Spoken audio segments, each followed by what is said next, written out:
Nous avons considéré la vie terrestre de notre Seigneur en l'observant pendant les 30 ans et ensuite les 3 années et demie.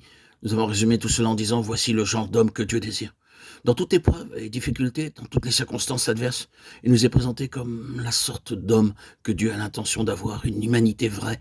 Ainsi que nous l'avons dit, non comme une théophanie, une simple visitation passagère de Dieu sous forme d'homme, mais comme un homme vivant depuis la tendre enfance jusqu'à l'âge mûr de la vie, et se tenant là comme l'approuvé de Dieu. Quelqu'un duquel Dieu pouvait dire en lui: j'ai trouvé mon plaisir. Matthieu 3, 17, 17, 5. Donnant satisfaction à Dieu en tant qu'homme. Dans la vie terrestre, il nous est présenté, placé devant nous. Il montre l'homme que Dieu a l'intention d'avoir, celui que Dieu cherche. Ah, si seulement nous avions les yeux pour voir, et l'intelligence pour saisir tout ce qu'il a été en lui-même, et toutes ses lois et ses principes par lesquels il était gouverné.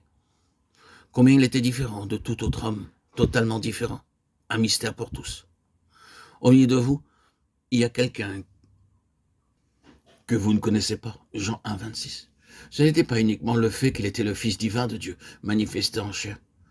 Toujours à nouveau, la preuve a été donnée que même en tant qu'homme, il ne pouvait pas le sonder. Ses amis les plus intimes le comprenaient mal, ou n'arrivaient pas à le comprendre. Il y a quelque chose en lui en tant qu'homme qui est différent et inexplicable. Mais il est le genre d'homme que Dieu aura.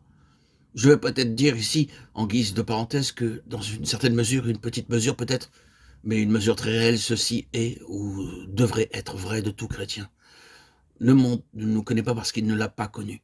Jean 1, 10, 16, 3, 1 Jean 3, 1. Il devrait y avoir dans tout chrétien véritable quelque chose que le monde ne peut sonder, quelque chose qu'il est inutile d'essayer de faire comprendre au monde, car il ne le pourra jamais. Il y a quelque chose de différent. Nous n'avons nul besoin d'essayer d'être différents, singuliers et bizarres, car nous le serons à coup sûr si nous continuons de marcher avec le Seigneur. Nous sommes ensuite arrivés à la croix et nous avons distingué 3 choses dans la croix. Nous avons vu d'abord un homme, une sorte d'homme démasqué. La croix du Seigneur, Jésus, a été une exposition terrible, un dévoilement de l'homme tel qu'il est. Si jamais l'homme a divulgué ce à quoi il ressemble, montré ce qu'il est, ce dont il est capable, il l'a fait à ce moment-là.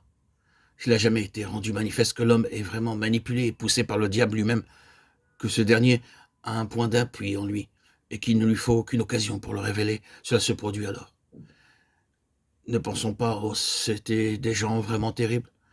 Nous sommes tellement différents d'eux. Nous ne verrons jamais cela. Attendez jusqu'à ce que nous soyons mis à l'épreuve.